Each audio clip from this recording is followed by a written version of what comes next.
the opening scene on the Yellowstone River, Montana Territory, January of 1883, was the sort of cold that cut through everything cloth, leather, skin, and bone. The air itself felt brittle, as if it might splinter if you moved too fast. Nalin Ashford reined in his buckskin at the edge of the Yellowstone River, its surface locked under a sheet of ice that reflected the pale sky like hammered glass. He had meant only to water his horse and check the north bank for sign of elk, but the motion on the frozen expanse below snapped his attention away from everything else. At first it was just a flicker of pale fabric against the white, an oddity given the season. Then it took shape, a girl barefoot tearing across the ice like a spirit risen from the river's depths. Her nightdress was torn and clung to her legs, with the wind her long hair streaming loose in black ribbons.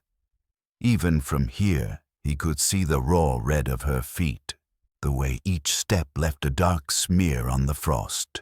She ran with a desperation that had nothing to do with the cold and everything to do with the thing or person she was trying to outrun. Nalin swung down from the saddle in one smooth motion, dropping the reins without a second thought. His rifle shifted against his back as he started toward her boots, pounding across the frozen surface.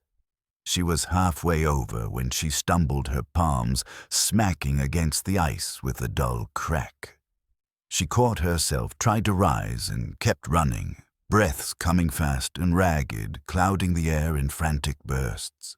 He felt the deep tug of instinct. Something was chasing her, whether visible or not, and it was close. His gaze swept the far tree line. Nothing yet but her terror told him enough.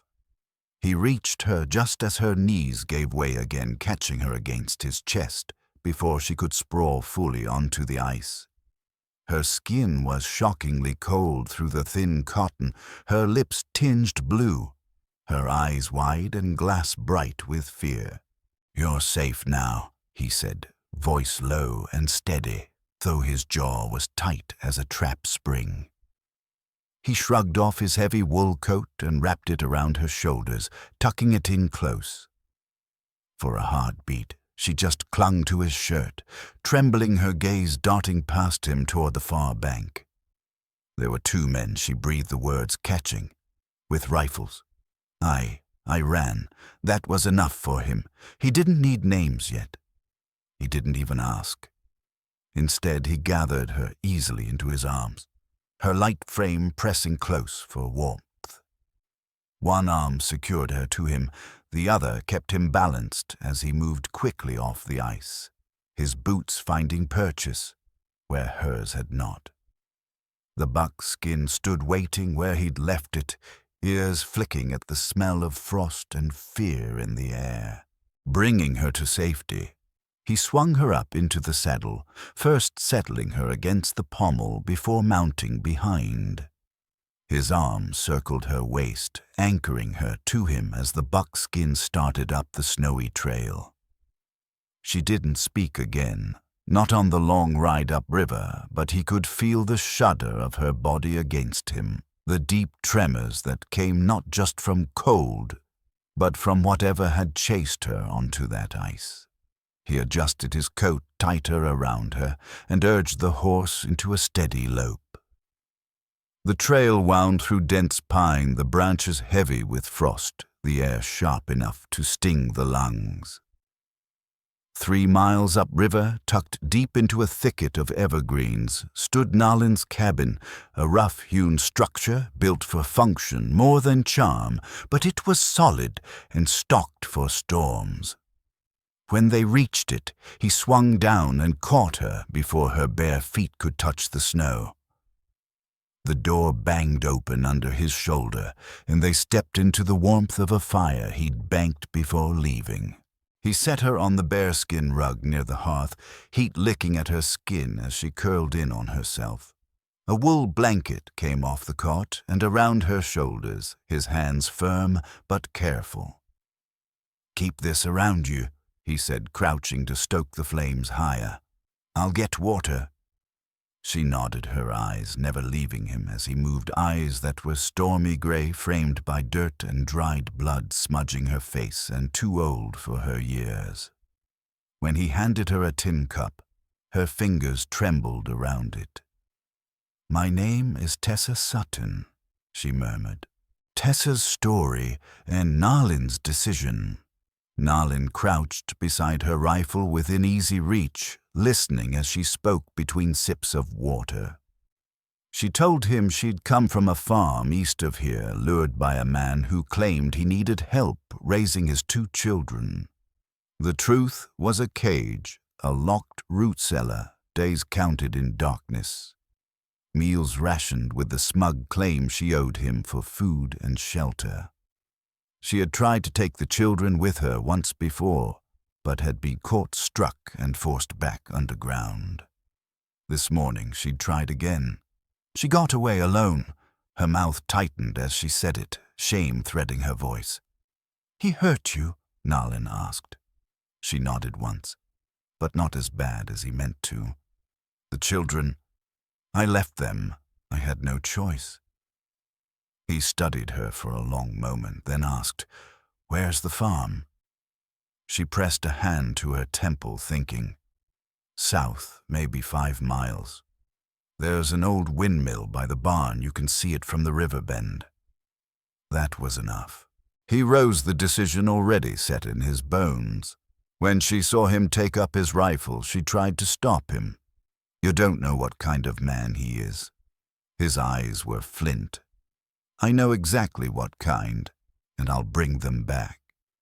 He left her with food on the fire and every blanket he owned wrapped around her small frame. Outside, snow had begun to fall again, soft but relentless, blurring the world into white. He mounted the buckskin and rode into it, the image of her bloodied feet and gray eyes, fixed in his mind, a silent promise driving him toward the crooked windmill, reaching the farm and finding the children. The snow deepened as Nalin rode south, his coat stiffening where the flakes clung and froze. The world narrowed to the horse's steady breathing, and the faint landmarks he knew from years of riding this stretch of river.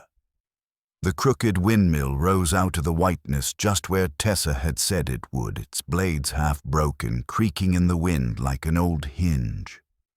The farmhouse squatted beside it, paint long gone, windows dark. No smoke curled from the chimney. That kind of stillness could mean safety, or it could mean a trap. He reined in 100 yards, outslid down from the saddle, and looped the reins loosely over a low branch. The snow muffled his steps as he approached, rifle held ready. The front porch sagged under his weight, the boards groaning softly. He eased the door open with his shoulder, the smell of stale liquor and unwashed clothes hitting him like a wall. Inside, the dim light revealed 2 small figures in the far corner of the kitchen, huddled close together under a filthy quilt. A boy, maybe 6 years old, thin and hollow-eyed. A girl, younger no more than 4, clutching a wooden spoon like it could protect her. Nalin crouched to their level, keeping his voice low and steady. "Tessa sent me," he said. The boy's eyes widened, searching Nalin's face for the truth.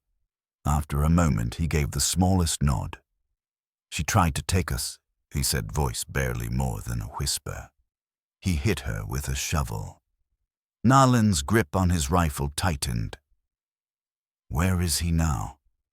The boy pointed toward the back room. "Sleeping. He drinks a lot. Getting the children out." Nalin rose silently, his boots making no more sound than the shifting of the old floorboards. The back room door was half closed, a sliver of darkness beyond. He pushed it open with the barrel of his rifle. The man lay sprawled on the bed, boots on one arm, flung over his face, the reek of whiskey rolling off him. He never stirred, not when Nalin stepped closer, not when the hammer of the rifle clicked into place. By the time Nalin left the room, the man would never wake again. He returned to the kitchen, kneeling to wrap the children in spare layers from his saddlebag. The boy's small shoulders were rigid, but the girl sagged against him almost at once, her head tipping onto his collarbone. "We're going home," he told them, though they had never seen the place he meant. Outside, he lifted them both onto the buckskin, settling them ahead of him so he could keep them braced against the wind. Snow lashed their faces as they rode the white curtain, blinding in places. He kept the horse to a steady ground-eating trot, his arm anchoring both children to him, the rifle balanced across his lap. Hours later, the dark outline of his cabin came into view, smoke curling from the chimney. Relief was a physical thing in his chest, loosening muscles he hadn't realized were locked. The reunion and early born Tessa was standing in the doorway when they rode up, her blanket clutched around her shoulders, hair braided back but loose at the ends. The moment she saw the children, something in her face broke wide open. She was down the steps before Nalin had even swung his leg over, dropping to her knees in the snow as the boy and girl tumbled into her arms. "I thought I lost you," she whispered, pressing frantic kisses to their heads. The little girl, bonny as Tessa murmured, buried her face in Tessa's neck. "You came back," she said, the words muffled. Nalin stood a few paces back, snow melting down his shoulders, watching them. He hadn't known Tessa more than a handful of hours, but already she had carved her way into the quiet parts of his mind he thought were closed for good. He carried the children inside and set them by the fire, where the heat would work its way into their bones. Tessa hovered near them, brushing their hair back, checking for bruises, coaxing them to eat from the pot he had left simmering. That night, he gave up his cot so the children could sleep warm. Tessa stayed beside them, the flicker of the fire softening her face as she kept one hand on each of them like they might vanish if she let go. When the fire burned low, Nalin sat across from her elbows, braced on his knees. "You can stay here as long as you want," he said quietly. "You and the children."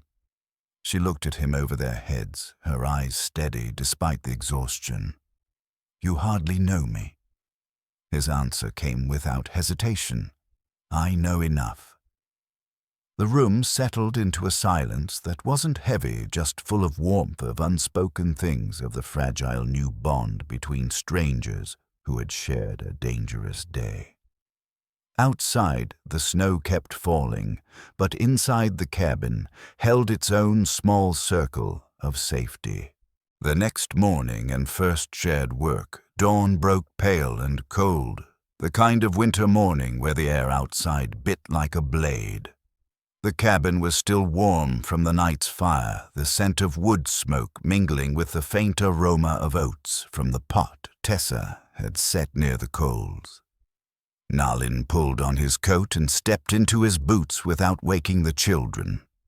Cal stirred anyway, slipping from the cot with quiet determination and following him outside. The boy's small boots crunched in the crusted snow. "You got any extra traps?" Cal asked, chin jutting like he was trying to prove something. Nalin tipped his head toward the lean-to. "Couple steel ones. You know how to set a snare." The boy gave a half shrug. "Tessa showed me once, but we only had string and rabbit bones." That earned the faintest twitch of a smile from Nalin. "We'll use wire. Come on." They worked along the tree line for most of the morning, the cold air sharpening their breath into plumes. Nalin showed him how to set the traps low, how to read the faintest disturbance in snow where an animal's foot had passed. Cal watched everything, his brow furrowed in concentration, small hands, clumsy but willing. Nalin didn't rush him. Patience was the only way you learned the land. When they returned, the warmth of the cabin hit them like a blanket. Tessa was at the stove stirring a pot of oats, the scent richer now, with the addition of dried apples. "You've got a good hand with him," she said once Cal had gone to check on Bonnie. Nalin hung his coat by the door. "He's got more sense than most grown men I've met. And he listens." She stirred the pot, her gaze flicking up briefly. "I wasn't sure what kind of man you were when you showed up. Thought maybe you'd want something in return." Her voice didn't waver, but there was weight in it. "I don't," Nalin said simply. She studied him for a heartbeat, then nodded once as if filing that truth away for later. "It's been a long time since I believed there were men who didn't. The root cellar and the offer to stay. That afternoon with the children playing nearby. Nalin led Tessa out back to the root cellar.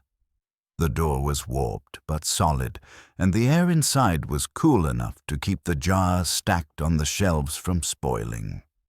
Beans pickled, beets lard sealed in wax cornmeal, just enough to stretch through the winter if they were careful. Tessa ran her fingers over the jars, the motion almost reverent.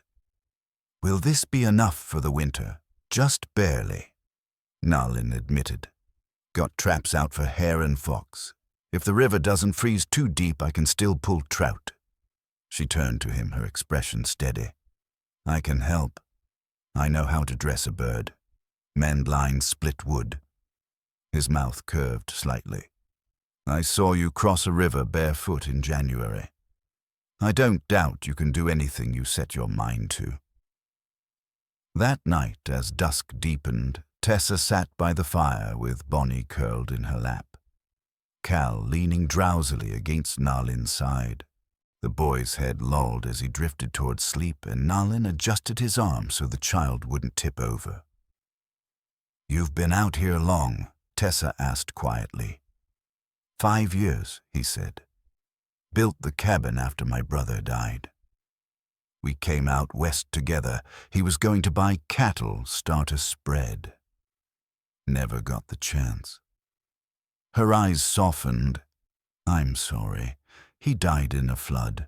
I stayed on. Figured someone ought to."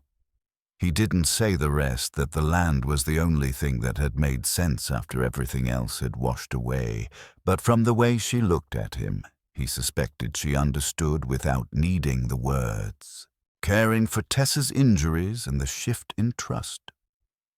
Later, when the children were asleep again, Nalin reached for a small tin of salve from the shelf. He knelt beside her where she sat near the fire. "Your feet," he said, nodding toward the blanket-wrapped legs. She hesitated, then eased them out in front of her. The skin was raw, cracked in places where the ice had bitten deep bruises blooming purple and red. He worked in silence, his touch careful as he spread the salve and wrapped each foot in clean linen. The firelight threw warm light across her face, softening the smudges of fatigue. "Been a long time since someone took care of me," she murmured, her eyes on the flames. He didn't look up from his work. "You've been taking care of others.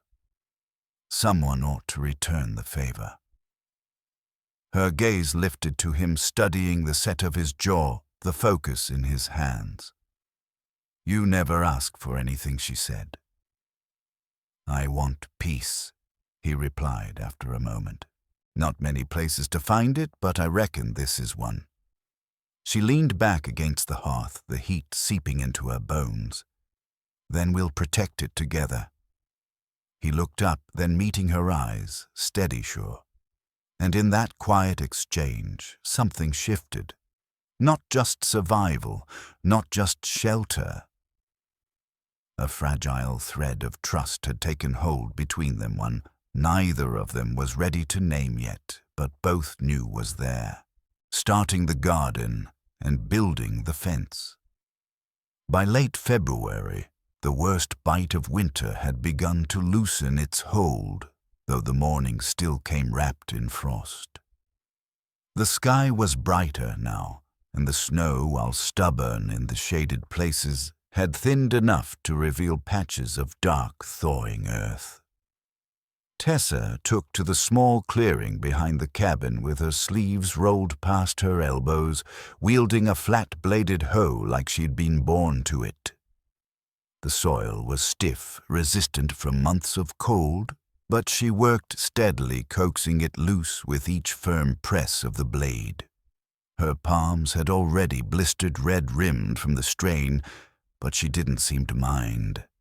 The ache was an honest kind, earned and purposeful.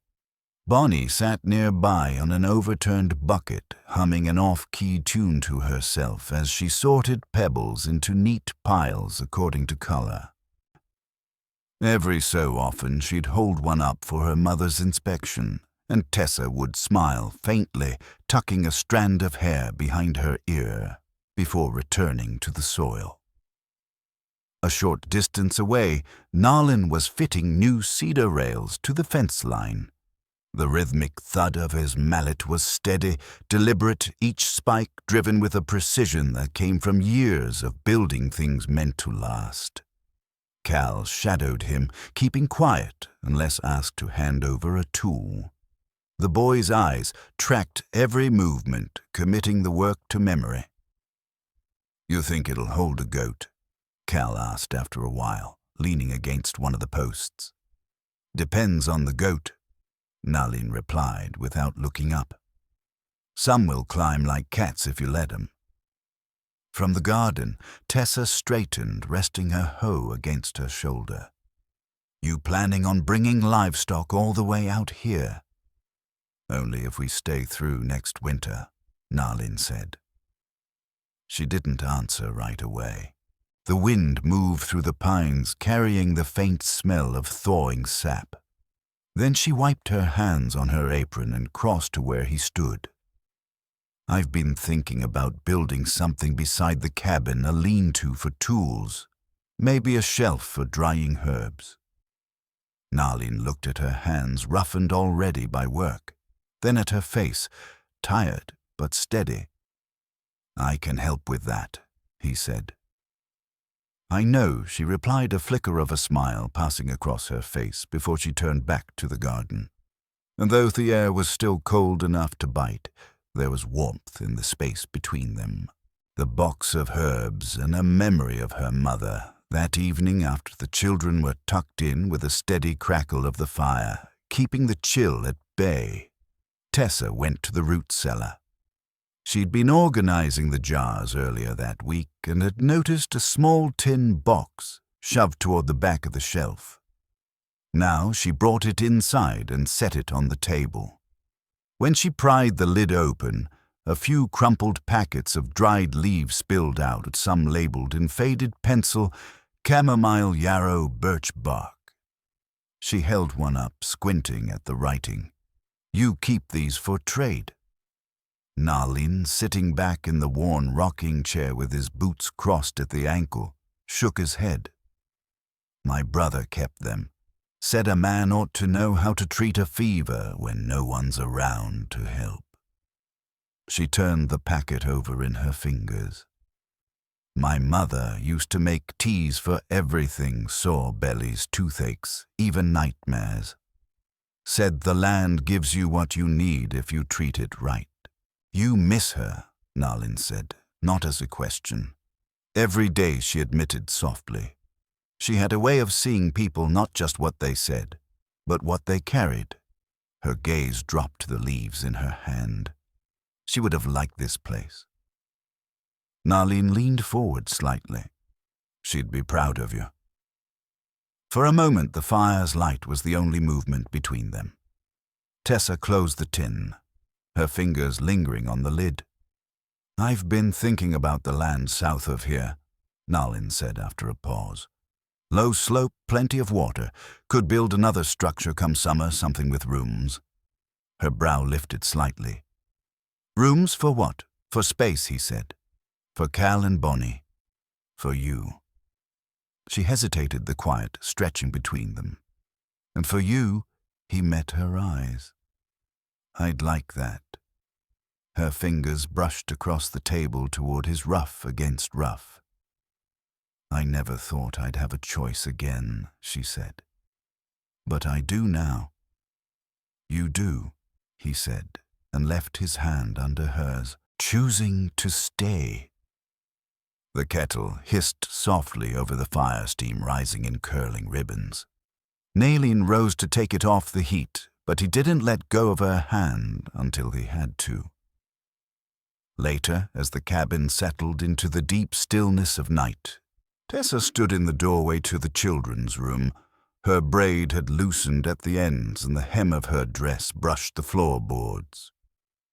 "You still carry your brother with you," she said. "Always will," Nalin answered. "Then maybe I'll carry some of your burdens too, if you'll let me." He crossed the room slowly, stopping just close enough to feel her breath. "I'd like nothing more." She leaned into him, her forehead resting against his chest. No more words passed between them, but they didn't need them. The next morning, the cold sunlight spilled through the windows, painting the floorboards in stripes. Tessa moved through the cabin with quiet efficiency, checking the children, setting oats to soak, shaking out the blankets. The rhythm was natural now, not the wary pace of a guest, but the sure movement of someone who belonged. By afternoon, she was outside, with Nalin showing him where she thought an herb shelf might catch the best light. They measured with a length of twine, Bonnie toddling nearby with a pine cone clutched in her fist. Cal wandered between them, offering suggestions about hooks for tools. When dusk came, they sat on the porch while the children played inside. The wind had a softer edge, carrying the scent of thawing earth. "You hardly ask me anything," she said after a long stretch of silence. "I figure you've been asked enough," he replied. She smiled faintly, her eyes on the horizon. "I choose this," she said finally. "This place. You. The children.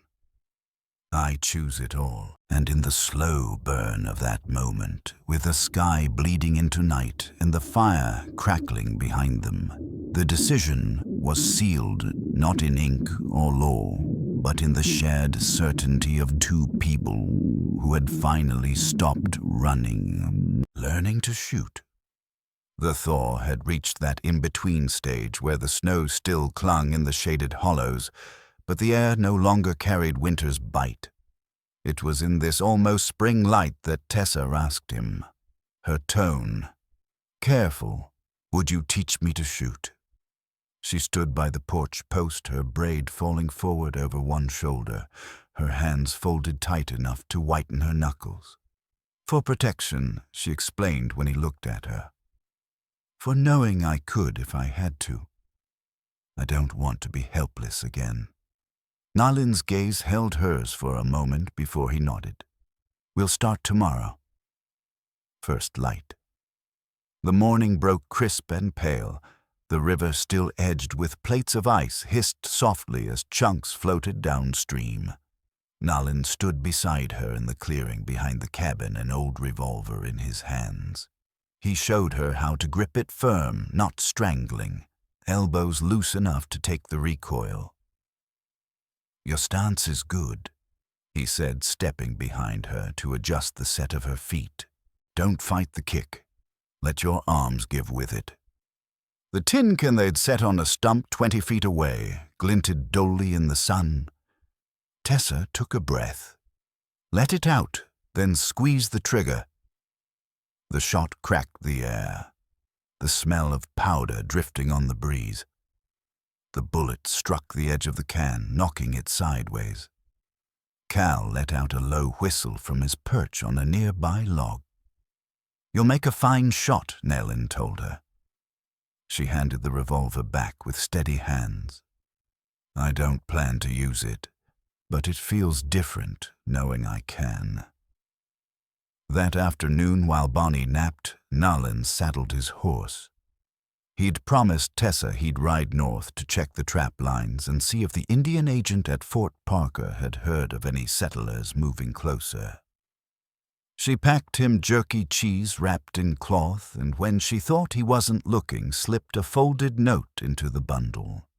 He found it once he'd crossed the first ridge. Her handwriting was small. Careful, come back safe. We've only just begun. He read it twice, tucked it inside his coat, and rode on. 3 days later, he returned, dust-covered and weary, the sun low over the ridge. Smoke curled from the chimney. The sound of children's laughter carried through the trees. He dismounted, tied his horse, and stepped inside. Tessa turned from the hearth, a smear of flour on her cheek, her braid loose at the nape of her neck. Cal rattled off news about a fox that had gotten too close. Bonnie held up a pine cone she had painted with crushed berries. When the cabin quieted after the children went to bed, Tessa set a cup of tea in front of him at the table and sat opposite. You were gone longer than you said. There was trouble on the North Trail. A man had been shot. Sheriff thought it was a squatter defending a claim. She didn't press for details. Instead, she placed a wrapped parcel on the table. I made this while you were gone. Inside was a scarf stitched from wool. She'd carded herself the pattern, simple but tight. He ran a thumb over the edge. You made this for me. I wanted to give you something that would keep you warm even when I'm not beside you. He stood cross to her and framed her face in his hands. I want you beside me, not just in spirit. She nodded, eyes closing briefly. Then let's build a life that holds us both. No debts, no fear. Nalin's voice was rough. And no leaving, not ever. The promise of a shared life. The wind had shifted during the night, carrying with it the first real warmth of the year. By mid-morning, the snow had retreated to the shadows, leaving the yard patched with damp earth and stubborn frost. Nalin was outside splitting wood when Tessa stepped onto the porch, wiping her hands on her apron. She watched him for a moment, the sure, even swing of the axe, the way he stood like the land itself had rooted him there. Got enough for another week stacked, he said when he noticed her. I've been thinking, she replied. That usually means more work for me. A smile tugged at her mouth, though it didn't quite reach her eyes. It means I want to start building for the future, not just making do. They talked while he worked, her voice carrying over the steady rhythm of splitting logs. She wanted to see the second structure finished before the summer storms. She wanted space for the children, for the herbs she meant to dry, for the tools she hated keeping in corners. I figure, Nalin said, hefting another round onto the block, if we're making something, it ought to be for the long haul. That's what I mean. I don't want this to feel temporary. I want it to feel like ours. He nodded, the motion almost lost under the swing of the axe. Then it will be. That night after supper, they sat on the porch with a lantern between them. The children were inside giggling over some story Cal was telling Bonnie. The air smelled faintly of pine pitch and damp soil. I came west because I thought I needed to outrun everything that happened back east, Tessa said after a long silence. But I've come to see it different now. You don't outrun grief. You carry it until it softens. Nalin didn't speak at once. The lantern light caught in his eyes, made them darker. What did you leave behind? A name that wasn't mine. A promise I didn't make, and the grave of a man I never married. He didn't ask for more. Instead, he said I buried someone too. Different kind of loss, maybe, but it never leaves you. I used to think if I could just find a place where no one knew my past, I could start fresh, she continued. But that's not the same as being known and accepted. No, he agreed. It's not. She glanced sideways at him. If I asked you to teach me how to set the big traps, the kind for fox and coyote, would you?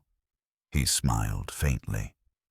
You planning on catching more than rabbits, now I'm planning on never having to depend on someone else for safety.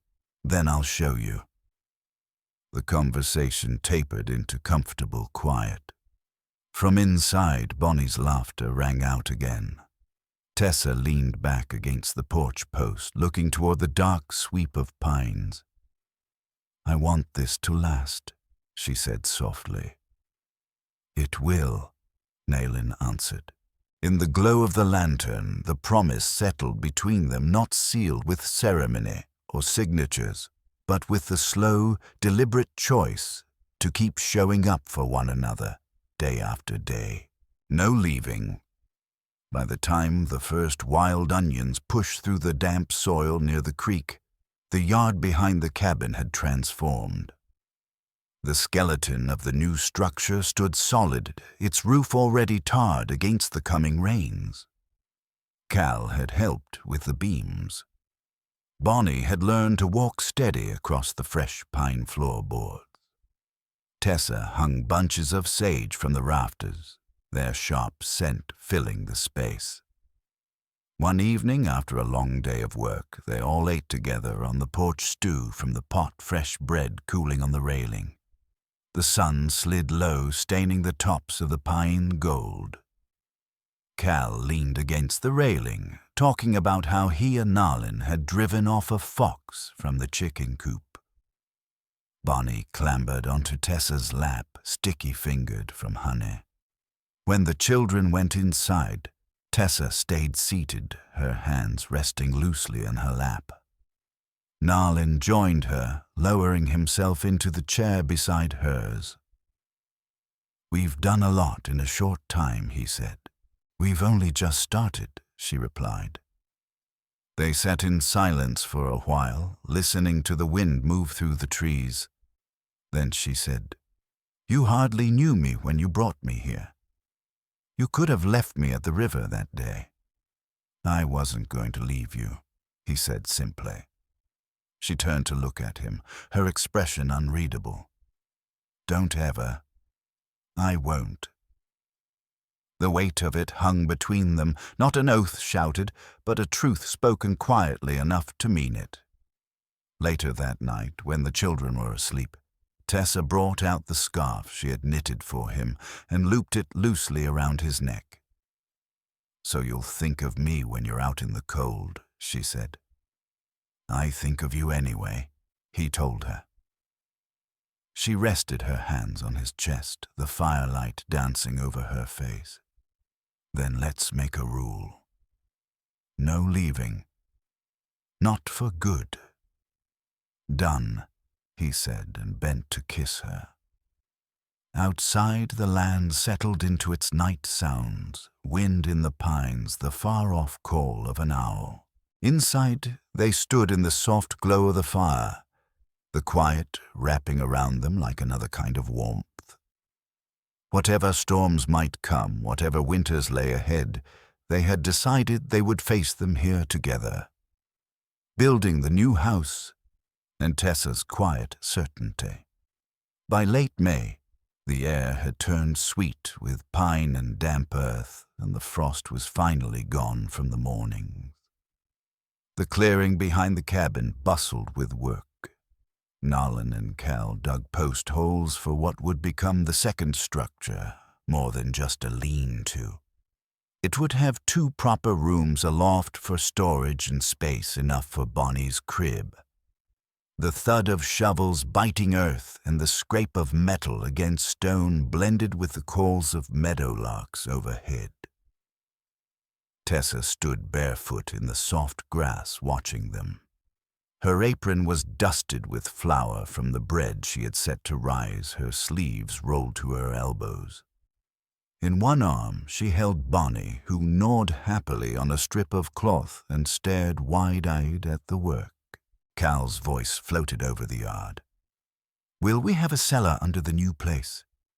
"If we can get the lumber milled in time," Nalin said, levering another scoop of dirt free. "I'll need to ride to the Sawyers before the rains start." "I want to go too," Cal said. "You can," Nalin replied. "You've earned it." The words made something settle in Tessa's chest, a quiet, steady weight. She'd known too many places where belonging came with conditions where a child could never be sure of their worth. This was different. Here inclusion was given freely woven into the work and the days.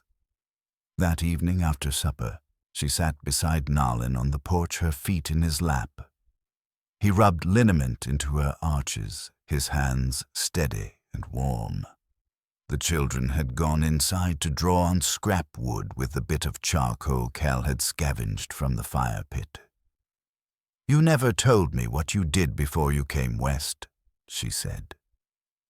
He glanced down at her feet in his hands, then out toward the trees, worked the freight lines in Missouri, drove a team from St. Louis to Independence, mostly river goods. When my brother took ill, I brought him west, hoping the air would do what doctors couldn't. Did it help? No. But he died where he could see the sky. Her hands found his curling around them. "You've carried that alone a long time." He met her gaze. "I don't anymore." The truth of it settled between them like a stone in a river still, but shaping the current around it. The wedding under the cottonwoods. The preacher came through 2 weeks later, just as the cottonwoods along the river unfurled their first green leaves. Word traveled fast when a circuit preacher was near. Nalin mentioned it over breakfast, and Tessa looked at him across the table, her hands folded loosely in her lap. "Would you want to marry?" she asked. "Not because we need to, just because we could." He set his coffee down, studied her face for a long moment. "I've only ever wanted one thing I could keep. If you'll have me, I'll make it proper." And so, on a clear afternoon, they stood beneath the cottonwoods with Cal holding the ring and Bonnie clutching Tessa's hand. The preacher was an old man with a wiry beard and a voice like split timber. His prayers were short, but his blessing lingered in the air carried by the river's slow murmur. Afterward, Nalin and Tessa stood hand in hand while the children ran along the bank picking wildflowers and tying them into ragged bundles with bits of thread. "I don't need a church or a crowd," she said softly.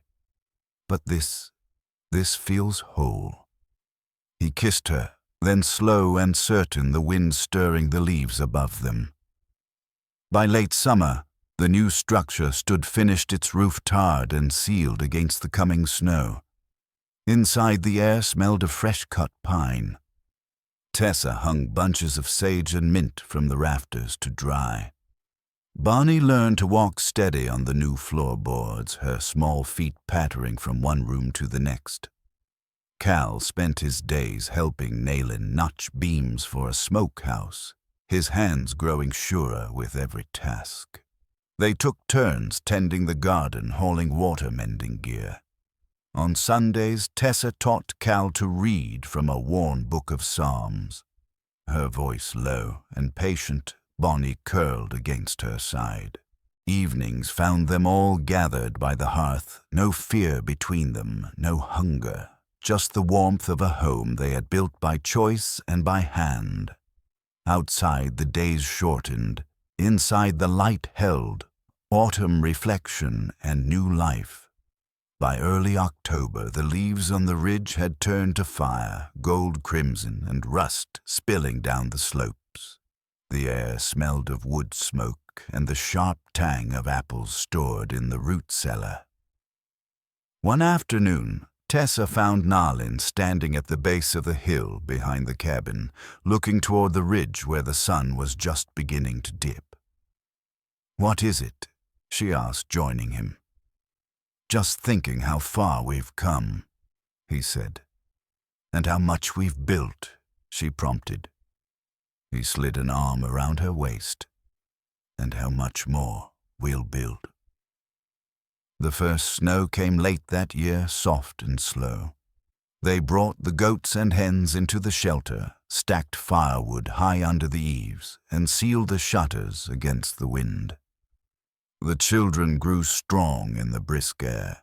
It was on a night when the fire burned low and the snow whispered against the door that Tessa told him. They were wrapped in a quilt, her head resting against his shoulder. "Another child," she said quietly. His hand stilled where it had been tracing lazy patterns along her arm. "Then let's keep making room." And they did, through the short days and long nights of winter, through the muddy thaw of spring and the green swell of summer. They taught Cal and Bonnie to live honest, to meet hardship without fear, to see the worth in small, steady work. Tessa kept the garden thriving.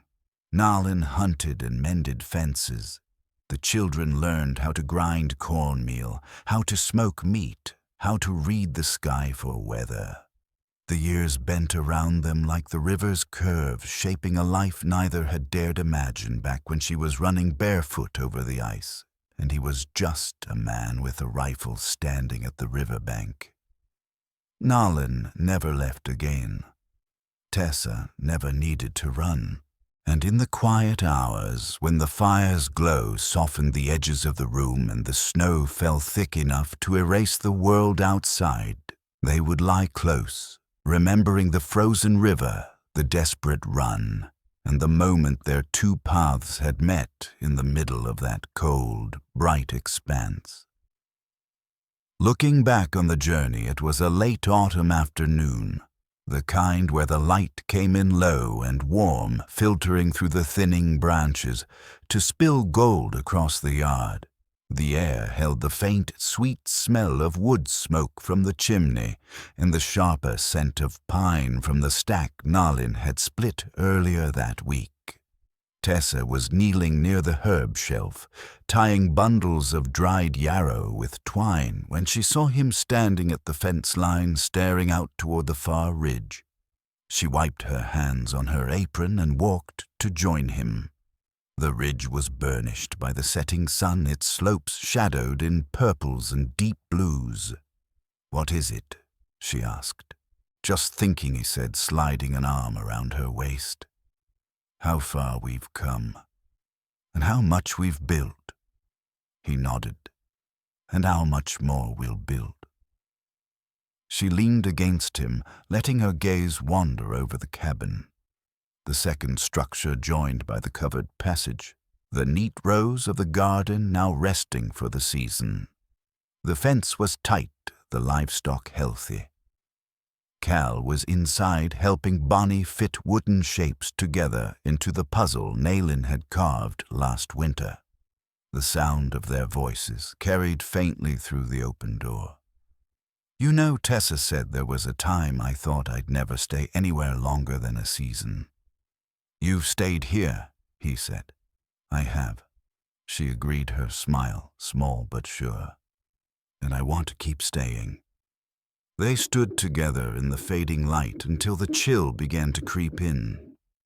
Inside, Tessa ladled stew into bowls, the rich scent filling the room. They ate by the fire, the children chattering between spoonfuls. Afterward, Cal took Bonnie to bed, and Tessa and Nalin sat in the quiet glow of the embers. She reached for his hand, her fingers tracing the calluses along his palm.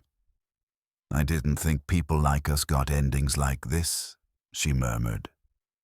"It's not an ending," he said. "Just another season starting." The truth of it sank deep. Whatever years lay ahead, hard or easy, they had built something meant to last.